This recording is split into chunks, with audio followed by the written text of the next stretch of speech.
রে পোড়া কপাল, সব লাউ হলো তো একেবারে পচে গেছে। পচবেই না কেন, এমনিতে শীতের দিন, তার উপরে খেজুর গাছ তলায় লাউ লাগিয়েছি। রোদ না পেলে তো লাউ পচবেই। এবার চেয়েছিলাম লাউ বিক্রি করে শীতের পিঠে খাবো, এখন বুঝি আমার আর পিঠে খাওয়া হলো না। আরে ও বুড়িমা, তোমার লাউগুলো তো সব একেবারে পচে গেছে। আর পচবেই না কেন? এই শীতের দিনে কি কেউ গাছের নিচে লাউ গাছ লাগায়? আর বলিস না রে ফুলকি, আমার একদমই খেয়াল ছিল না। বয়স তো কম হলো না, এখন কি এত কিছু মনে থাকে? যাক বুড়িমা, এখন আর পচা লাউ নিয়ে আফসোস করো না। আফসোস করে তার কোনো লাভ নেই। আফসোস না করে কি আর উপায় আছে? এই শীতের দিনে একটা লাউয়ের যেই দাম, তা বিক্রি করলে যে অনেকগুলো টাকা পেতাম। এখন লাউগুলো পচে যাওয়ায় বুঝি আমার আর টাকাগুলো পাওয়া হলো না। ভেবেছিলাম লাউ বিক্রির টাকাগুলো পেলে শীতের পিঠা খাবো। আরে ও বুড়িমা, লাউ গেছে তো কি হয়েছে? তোমার খেজুর গাছ তো ঠিকই আছে। তুমি তো চাইলে খেজুর গাছ থেকে রস বের করে তা বাজারে বিক্রি করতে পারো। সেই রস থেকে তুমি টাকাও পাবে, আবার রস দিয়ে পিঠা বানিয়েও খেতে পারবে। আর তাই তো নিমকি, তুই ঠিক কথাই বলেছিস।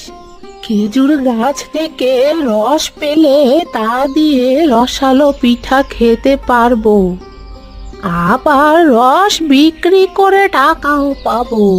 হা হা হা। কিন্তু এখন গাছ কাটার জন্য লোক কোথায় পাবো রে ফুলকি? কি যে বলো না বুড়িমা, গ্রামের মদন চাচা আছে না, সে তো গাছ কেটে রস বের করে। আরে তাই তো, মদনের কথা তো আমি একদমই ভুলে গেছি। আসলে বয়স হয়েছে তো, তাই সবার কথা মনে থাকে না। তা ফুলকি, তুই একটু মদনকে পাঠাতে পারবি? হ্যাঁ বুড়িমা, আমি তো মদন চাচার মেয়ের সাথে এক্ষুনি খেলতে যাচ্ছিলাম। তুমি তাহলে থাকো, আমি এক্ষুনি তাকে তোমার খেজুর গাছের কথা বলে পাঠাচ্ছি।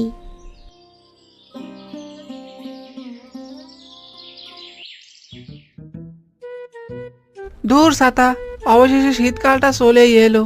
এই শীতকাল আসলে যে আমার মতো চোরগুলোর অনেক কষ্ট হয়। চোর হতে পারি, কিন্তু মানুষ তো, তাই তো অন্য চোরের জন্য খুব মায়া হয়। আহারে, এই শীতের দিনে খালি গায়ে যে চুরি করতে খুব কষ্ট লাগে। ইস, শীতের দিনে একটা কাজ পেলে মন্দ হতো না। এই শীতের ভেতরে রাতের বেলা একদমই চুরি করতে পারবো না। এদিকে আবার দিনের বেলা চুরি করলে গ্রামবাসীর হাতে মার খেয়ে মরতে হবে। আরে এ কি, এ আমি কি দেখছি? এ তো শীত না চাইতেই গরম। হি হি হি। চায়ের দোকানের জগাইয়ের মুরগিটা দেখছি আমার দিকে প্যাক প্যাক করে তাকিয়ে আছে। আরে, মুরগিটাকে দেখে খুব মায়া হচ্ছে। চাই মুরগিটাকে চুরি করে অন্য কোথাও বিক্রি করে দেই। এরপরে যা টাকা পাবো তা দিয়ে জগাইয়ের দোকানের বাকি টাকাটা শোধ করে দিব। হি হি হি। চোরের বাচ্চা চোর, তোর সাহস তো কম না। আমার বাড়িতে মুরগি চুরি করতে এসেছিস? দাঁড়া, আজ তোকে আর ছাড়ছি না হতচ্ছাড়া। ওরে বাবারে, ওরে মারে, বাঁচাও, কে কোথায় আছো? মেরে ফেললো গো, মেরে ফেললো। জগাইদা, জগাইদা, এবারের মতো আমাকে ছেড়ে দাও। ওরে মারে, মরে গেলাম গো, মরে গেলাম। বুড়িমা, তোমার খেজুর গাছের রসের হাঁড়িটা পেতে দিয়েছি। তুমি শুধু সকালবেলা ঘুম থেকে উঠে গাছ থেকে রসের হাঁড়িটা নামিয়ে নেবে, বুঝলে? আরে মদন, এসব তুই কি বলছিস? আমি বুড়ো মানুষ, গাছ থেকে কি রসের হাড়ি নামাতে পারি? আরে তাই তো, আমি তো একদমই ভুলে গেছি। আচ্ছা ঠিক আছে বুড়িমা, আমি প্রতিদিন সকালে এসে তোমার রসের হাঁড়িটা গাছ থেকে নামিয়ে দেব, কেমন? আর শোনো, আমার টাকাটা তাড়াতাড়ি দিয়ে দিও। এখন আমি আসি। আচ্ছা ঠিক আছে মদন, আমি তোকে তোর টাকার রস বিক্রি করে দিয়ে দেব। হ্যাঁ বুড়িমা, তাই যেন হয়। এবার আমি গেলাম, আমাকে যে আরো কয়েকটা গাছের রসে হাঁড়ি পাততে হবে।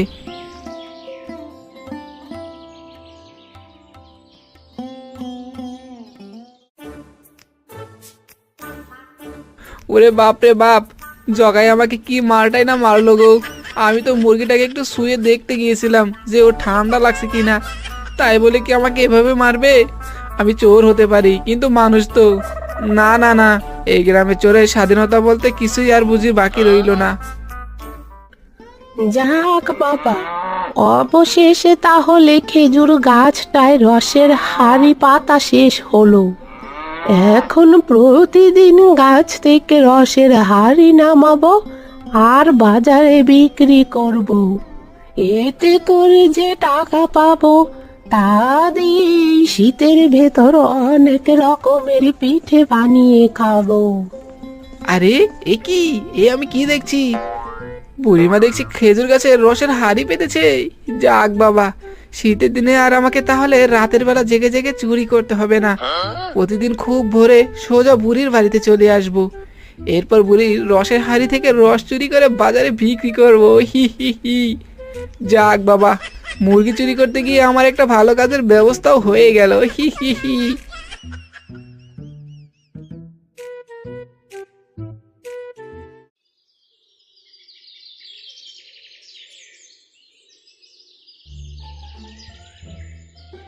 আরে ওই তো বুড়িমার গাছে রসের হাঁড়ি ঝুলছে। যাই আর সময় নষ্ট না করে রসগুলো গাছ থেকে নামিয়ে নেই। গাছটা নিশ্চয়ই রসের বেড়ে ব্যথা পাচ্ছে। হি হি হি। আহা, রসে দেখছি হাঁড়িটা একেবারে টইটুম্বুর হয়ে আছে। যাই, হাঁটির রসগুলো বাজারে নিয়ে বিক্রি করি। এদিকে বুড়িমা আবার আমাকে দেখে ফেললে মেরে পিঠে ছাল তুলে বলবে। হি হি হি।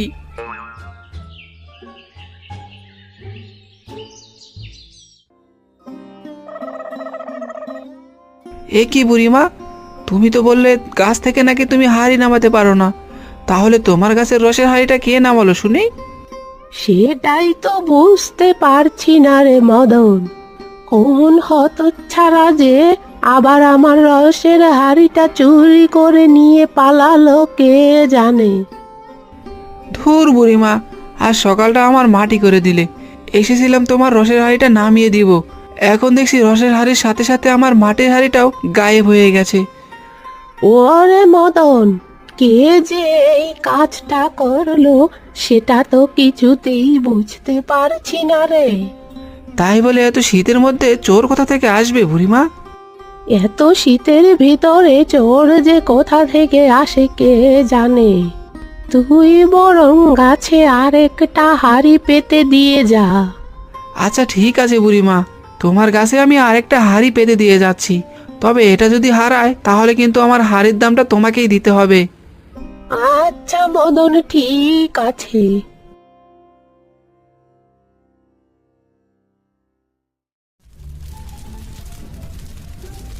আরে ও জগাইদা, আমাকে গরম গরম এক কাপ চা দাও তো। এই শীতের দিনে তোমার হাতে চা না খেলে যে আমার একেবারে চলেই না।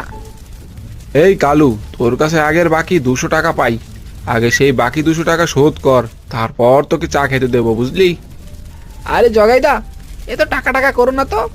তোমার টাকা দেওয়ার জন্যই তো এসেছি। তুমি আগে আমাকে এক কাপ গরম গরম চা খাওয়াও, এরপরে তোমার সব বাকি টাকা শোধ করে দেবো, বুঝলে? কিরে কালু, তুই এত সকাল সকাল টাকা কোথায় পেলি? কোথাও আবার চুরি করিসনি তো? দেখো জগাইদা, চোর হলেও আমার একটা মান সম্মান বলে কিছু আছে, বুঝলে? তাই বলে তুমি যেখানে সেখানে আমার টাকা আর হিসেব চাইতে পারো না। দাও, বেশি কথা না বাড়িয়ে আমাকে এক কাপ গরম গরম চা দাও তো। ওরে বাপ রে বাপ, এ তো দেখছি চোরের মায়ের বড় গলা, প্রতিদিন খায় দুধ কলা। হতচ্ছাড়া, তোকে চা দেবো পরে, আগে বল সেদিন আমার বাড়িতে মুরগি চুরি করতে কেন গিয়েছিলি? মুখ সামনে কথা বলো জগাইদা, তোমার বাড়ির মুরগি আমি কখনোই চুরি করতে যাইনি। আমি তো গিয়েছিলাম মুরগির ঠান্ডা হয়েছে কিনা তা চেক করতে। হ্যাঁ, আমিও ডাক্তারের সার্টিফিকেট পরীক্ষা করতে তোকে লাঠি চার্জ করেছিলাম। এই নে ধর তোর চা, চাটা খেয়ে জলদি করে আমার দোকানের সামনে থেকে দূর হ হতচ্ছাড়া।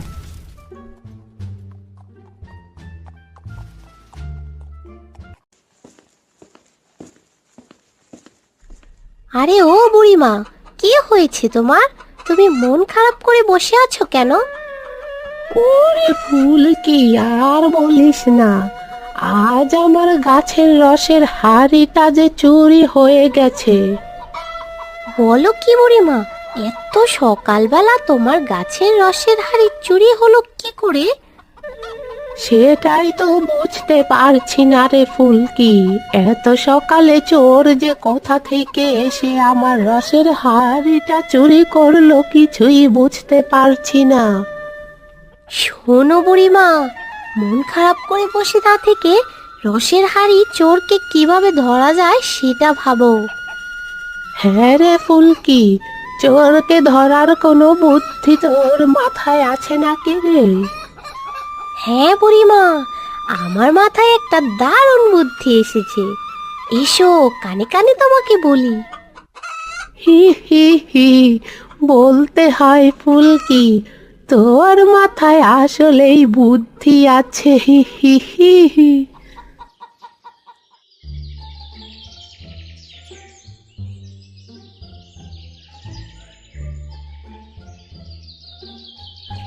আরে এ কি, আজকে বেশি দেরি করে ফেললাম নাকি? আজ তো দেখছি গাছের রস একেবারে আমার জন্য গাছ থেকে মাটিতে নেমে এসেছে। হি হি হি। মনে হয় বুড়িটা রসের হাঁড়ি কিছুক্ষণ আগে নামিয়ে ঘরে গেছে। যাই, বুড়িটা আসার আগেই রসের হাঁড়িটা নিয়ে পালাই। হি হি হি। কিন্তু তার আগে একটু রস চেখে দেখি। হি হি হি। অনেক তো রস চুরি করলাম, এবার একটু না খেলে আর হয় না।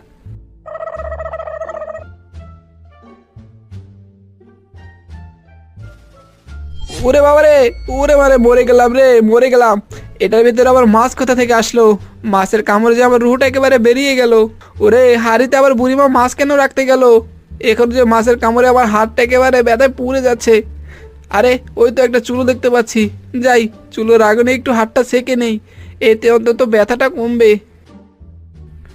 ওরে বাবা রে বাবা, গেল রে গেল। পচা লাউ পা দিয়ে পিছলে পড়ে যে আমার কোমরটা বুঝিয়ে আবার গেল। ওরে, এখানে আবার পচা লাউ কে রাখতে গেল রে? কি রে কালু, তুই তুই তাহলে আমার গাছের রসের হাঁড়ি চুরি করতি? হতচ্ছাড়া, এখন দেখ রসের হাঁড়ি চুরি করতে গিয়ে তোর কি হাল হয়েছে। ওগো বুড়িমা, আমার কোমর, আমার হাত সব বুঝি এবার ভেঙে গেছে গো। আমি বুঝি আর কখনোই চুরি করতে পারবো না। কি রে কালু, তোর হাত পা ভেঙে বুঝি এখনই চুরি করার শখ মিটেনি? দাঁড়া হতচ্ছাড়া, তোর জন্য এখনই একটা লাঠি আনছি। লাঠির বাড়ি খেলে নিশ্চয়ই তোর চুরি করার শখ মিটে যাবে। ফুলকি, জলদি করে একটা লাঠি নিয়ে আয় তো। না না বুড়িমা, তোমাকে আর কষ্ট করে লাঠি আনতে হবে না, আমি এমনিতে ভেঙে চুরমার হয়ে গেছি। তুমি আমাকে ক্ষমা করে দাও বুড়িমা।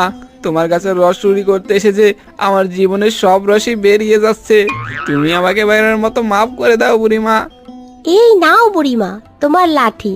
কিন্তু লাঠি দিয়ে তুমি কি করবে বুড়িমা? ও বুড়িমা, লাঠিটা জলদি করে ফেলে দিতে বলো, আমার হাত পা যে এমনিতেই ভেঙে গেছে গো। লাঠি দিয়ে মারলে যে আমি একেবারেই মরে যাব। ঠিক আছে হতচ্ছাড়া, লাঠি দিয়ে তোকে মারলাম না, তবে তুই আগে কথা দে আর কখনো চুরি করবি না, তাহলেই তোকে ছেড়ে দেব। ও বুড়িমা, এই নাক মুলছি, এই কান মুলছি, আমি আর জীবনে কখনো চুরিও করব না। তুমি তারপরেও আমাকে এবারের মতো মাফ করে দাও। ও বুড়িমা, তুমি ওনাকে মাফ করে দাও। সে তার নিজের অপকর্মের শাস্তি ইতিমধ্যে পেয়ে গেছে, এবার তুমি তাকে ক্ষমা করে দাও। হ্যাঁ রে ফুলকি, আজ আমি কালু চোরকে তোর বুদ্ধিতেই শাস্তি দিতে পেরেছি, তাই তোর কথা মতোই আবার ওকে মাফ করে দিলাম।